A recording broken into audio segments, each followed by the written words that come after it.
মঞ্চে আমন্ত্রণ জানাচ্ছি হাফেজ মাওলানা আতিকুর রহমানকে। পবিত্র কালামুল্লাহ শরীফ থেকে তিলাওয়াত করবেন হাফেজ মাওলানা আতিকুর রহমান। আসসালামু আলাইকুম ওয়া রাহমাতুল্লাহি ওয়া বারাকাতুহু। আউযু বিল্লাহি মিনাশ শাইতানির রাজীম। বিসমিল্লাহির রাহমানির রাহিম।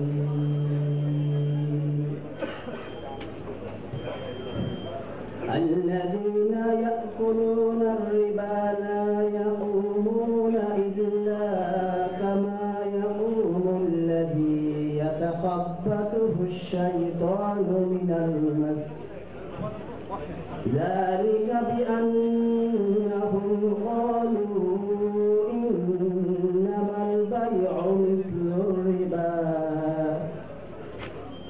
وأحل الله البيع وحرم الربا، فمن جاءه موعظة من ربه فانتهى فله ما سلف وأمره إلى الله ومن عاد فأولئك أصحاب النار هم فيها خالدون.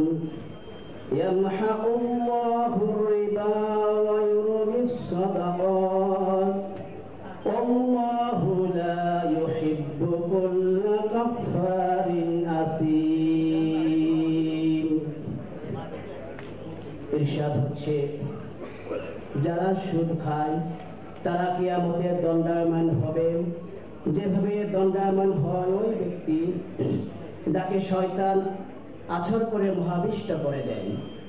তাদের এই অবস্থার কারণ এই যে তারা বলেছে ক্রয় বিক্রয়ও তো সুদ নেয়ার মতো, অথচ আল্লাহ তাআলা ক্রয় বিক্রয় বৈধ করেছেন এবং সুদকে হারাম করেছেন। অতঃপর যার কাছে তার পালনকর্তার পক্ষ থেকে উপদেশ এসেছে এবং সে বিরত হয়েছে, পূর্বে যা হয়ে গেছে তা তার ব্যাপারে আল্লাহর উপর নির্ভরশীল। যারা পুনরায় সুদ নেয় তারা দুজখে যাবে, তারা সেখানে চিরকাল অবস্থান করবে। আল্লাহ তাআলা সুদকে নিশ্চিহ্ন করেন এবং দান খয়রাতকে বর্ধিত করেন। আল্লাহ পছন্দ করেন না কোনো অবিশ্বাসী পাপীকে। বারাকাল্লাহু লানা ওয়া লাকুম। আসসালামু আলাইকুম।